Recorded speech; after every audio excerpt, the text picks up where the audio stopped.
جی تو آج کا ویلاگ ہے میرا پشاور میں پاکستان تحریک انصاف کے ہنگر کیمپ پر، اور یہاں پر چوک یادگار جو شہر کا ایک وسط سمجھا جاتا ہے اور کاروباری ہب سمجھا جاتا ہے، وہاں پر یہ ایک ہنگر کیمپ لگایا گیا ہے۔ یہ دیکھیں میرے پیچھے آپ کو نظر آ رہا ہوگا، کافی بڑی تعداد میں یہاں پر لوگ ہیں۔ نہ صرف پی ٹی آئی کے ورکرز آ رہے ہیں بلکہ ایم این ایز اور ایم پی ایز بھی آ رہے ہیں، اور اس جگہ پر آ کر اپنے ورکرز کے ساتھ بیٹھ کر اظہار یکجہتی کر رہے ہیں۔ کچھ لوگ یہاں پر بیٹھے ہوئے، آج دھوپ بھی بڑی زبردست نکلی ہوئی ہے تو لوگ دھوپ کو بھی انجوائے کر رہے ہیں۔ تو میرے ساتھ اس ٹائم پر ایک بھائی موجود ہے، میں ان سے پوچھوں گا، میرے بھائی یہاں پر آپ کس لیے آئے ہوئے ہیں؟ بس بیٹھے ہوئے اس جلسے کے لیے آئے ہوں۔ اچھا، یہ جلسہ نہیں ہے سر، یہ کیمپ ہے، بھوک ہڑتالی کیمپ ہے۔ بالکل۔ اچھا، آپ نے صبح سے ناشتہ نہیں کیا ہوا؟ کیوں نہیں کیا؟ اچھا، ہم ناشتہ تو ویسے ہی بیٹھے ہیں دھوپ کی انجوائے کرنے کے لیے۔ اچھا، یہ بھوک ہڑتالی کیمپ میں بیٹھے ہیں لیکن ناشتہ کر کے آئے ہیں اور کہتے ہیں کہ ہم ویسے ہی دھوپ انجوائے کر رہے ہیں۔ ایک اور میرے ساتھ یہاں پر لوگ کچھ موجود ہیں، میں ان سے بات کروں گا کہ یہ بھائی بھی بیٹھے ہوئے ہیں، دھوپ سے سارا انہوں نے کنارہ بھی کیا ہوا۔ بھائی آپ یہاں کیوں بیٹھے ہوئے؟ بھوک کی ہڑتال ہے جی۔ ہاں جی، مہنگائی کی وجہ سے جو امپورٹ حکومت آئے۔ ہاں اچھا میرے بھائی، مجھے یہ بتائیں کہ جو حقیقت ہے وہ یہ ہے کہ صرف یہ 6 مہینوں میں مہنگائی نہیں ہوئی، پچھلے 4 سالوں سے مہنگائی ہوتی جا رہی ہے، لیکن آج آپ کیوں باہر نکلے ہیں؟ مطلب آپ کو مہنگائی کی کیوں آج کیوں پتا چلا؟ یہ جواب دے گا میرے بھائی یہ مجھے بتائیں سر کہ آپ کا کیا نام ہے؟ اچھا، آپ بھوک ہڑتالی کیمپ میں آج آپ آئے ہیں، بہت اچھی بات ہے، عوامی ایشو پر پاکستان تحریک انصاف نکلے، لیکن ہم نے دیکھا کہ مختلف دور میں انہوں نے مختلف ٹرینڈز چلائے، حقیقی آزادی، امپورٹڈ حکومت نامنظور، قبل از وقت الیکشن۔ تو کیا یہ اچھا نہیں تھا کہ ان ساری چیزوں سے وہ سٹیپ ڈاؤن کر کے اب مہنگائی پر آئیے تو پہلی مہنگائی پر آ جاتے؟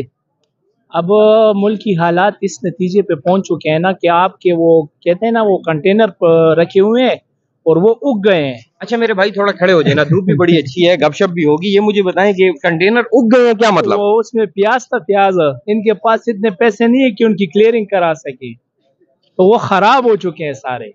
تو اس وجہ سے ابھی ہم نکلے ہیں کہ اب ملک باقی دیوالیہ کی طرف جا رہے ہیں، ان کی کسٹم کلیئرنگ نہیں ہو رہی۔ 23 ارب سے ابھی خزانہ بالکل 7 ارب، جس میں آدھے یو اے ای کے آدھے چائنا کے۔ تو پہلے تو ہم اس لیے نہیں نکل رہے تھے کہ تھے نا خزانے میں اتنی کلیئرنگ تو ہو رہی تھی نا، پہلے تھی 115 بیرل پہ پیٹرول اور ادھر دے رہی تھی 150 روپے، اب 75 پہ آ گئی ہے، 215 پہ دے رہے۔ چاہیے تو یہ کہ یہ ابھی 100 سے بھی نیچے ہوتے۔ اچھا مجھے سر یہ بتائیں کہ ایک بندہ جو ہے جو نارملی یہاں پر دیہاڑی کا ریٹ چلتا ہے 600 700 800، میکسیمم جو منیمم ویج ہے وہ 25,000 روپے جو کلاس 4 وغیرہ لیتے ہیں، تو اس 25,000 روپے میں کیسے بندہ خرچ چلا سکتا ہے گھر کا؟ تو ابھی یہ آپ نے اپنے سوال کا جواب خود ہی لے لیا کہ وہ کیسے چلا سکتا ہے۔ تو ابھی 2600 کا آٹا مل رہا ہے تو ہم اس لیے تو نکلے ہیں نا۔ اچھا، یہ 2600 کا بھی آٹا مل رہا ہے، اس وجہ سے نکلے ہیں۔ کچھ لوگ اور بھی ہمارے ساتھ موجود ہیں یہاں پر، ہم اگر دیکھیں تو یہاں پر ایم پی اے صاحبان بھی آئے ہوئے ہیں، تو ایک تھوڑی سی ہلکی سی بات میں ان سے بھی کروں گا۔ السلام علیکم سر۔ سر مجھے یہ بتائیں، بڑی دیر نہیں کر دی مہربان آتے آتے؟ دیکھو آ تو گئے نا، ہم تو انتظار کر رہے تھے کہ یہ ملک کی حالت ٹھیک کریں گے، لیکن 8 مہینے میں اب یہ ممکن نہیں ہے۔ اگر ہم نہ اٹھے اس کے خلاف تو کون اٹھے گا؟ سر مجھے یہ بتائیں کہ پاکستان تحریک انصاف نے بڑے سٹرانگ ٹرینڈز چلائے ہیں، حقیقی آزادی، امپورٹڈ حکومت نامنظور، قبل از وقت الیکشن، تو مہنگائی کے خلاف ٹرینڈ کیوں نہیں چلایا؟ یہ ہے نا، یہ مہنگائی کے خلاف تو ہم کھڑے، آٹے کی بات کر رہے، گھی کی بات کر رہے، سبزیوں کی بات کر رہے۔ آج تو ہم اس لیول پہ آئے ہوئے کہ ہم تو مڈل کلاس کی بات کر رہے ہیں، وہ تو ختم ہو گئے، غریب کے لیے نکلے ہوئے ہیں۔ جو ہمارے ٹائم میں جو آٹے کا ایک 20 کے جی کا ایک توڑا ہوتا تھا تقریباً 1100 کا، آج 2400-2500 میں نہیں ملا، تو کس کے لیے نکلے ہوئے؟ یہ آپ دیکھیں پورے پاکستان میں چیئرمین صاحب کی کال پر پاکستان تحریک انصاف پروٹیسٹ کر رہی ہے، لیکن مجھے یہ بتائیں کہ کیا اب بھی آپ سمجھتے ہیں کہ حکومت آپ کا جو اہم مطالبہ تھا قبل از وقت انتخاب وہ کرا لے گی؟ اگر وہ نہیں کرے گی نا تو ملک خانہ جنگی کی طرف جائے گا، یاد رکھیے۔ جس طرح بھی لوگوں نے بتایا کہ ایک چور، انہوں نے ایک بندے کو پکڑا، ان کو 70,000 روپے لے کے تھے، بے مجبور میں آپ سے معافی مانگتا ہوں۔